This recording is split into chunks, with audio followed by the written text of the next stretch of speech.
ඔබේ ගිණුම සක්‍රිය වූ පසු නැවත හෝම් පේජේ ඇති ටීචර්ස් බටන් එක ක්ලික් කර ඔබේ ගුරු ඩෑෂ්බෝඩ් එකට පිවිසෙන්න. ඩෑෂ්බෝඩ් එකේ අති සෙටින්ග්ස් පේජ් එකට යන්න. මෙහි YouTube ගිණුම සම්බන්ධ වී ඇති බව දැකිය හැක. Zoom සම්බන්ධ කිරීම සඳහා කනෙක්ට් බටන් එක ක්ලික් කරන්න. විවෘත වන Zoom ලොගින් පේජ් එකෙන් ඔබේ ගිණුමට ලොග් වී සියලුම පර්මිෂන් ලබා දී ඇලෝ බටන් එක ක්ලික් කරන්න.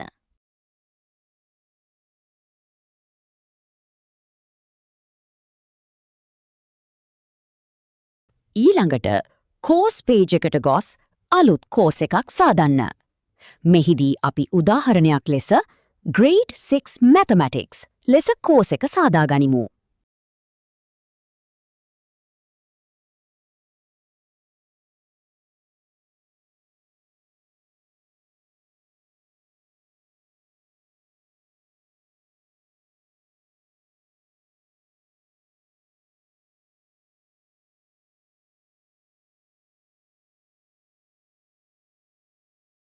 දැන් lessons page එකට ගොස් එහි ඇති import zoom බටන් එක ක්ලික් කරන්න.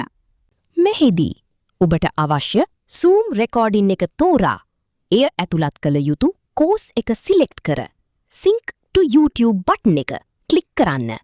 පසුව sync කිරීම ආරම්භ වූ බව පවසමින් sync started ලෙස notification එකක් දිස්වනු ඇත. sync එක සාර්ථකව අවසන් වූ පසු sync complete ලෙස notification එකක් ඔබට බලාගත හැක. දැන් අලුතින් එක් වූ lesson එකේ ඇති share icon එක ක්ලික් කරන්න. එවිට share modal එක විවෘත වේ. මෙහිදී enable public sharing on කරන්න. ඔබට අවශ්‍ය නම් password එකක්, lead capture හෝ expiry date එකක් set කර save settings බටන් එක ක්ලික් කරන්න.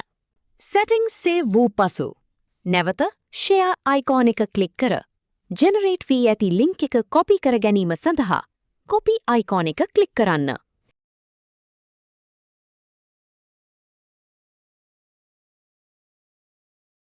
දැන් මෙම link එක ඔබේ සිසුන්ට ලබා දෙන්න. ඔවුන්ට LMS ගිණුමක් නොමැති වුවද මෙම පාඩම නැරඹිය හැකියි.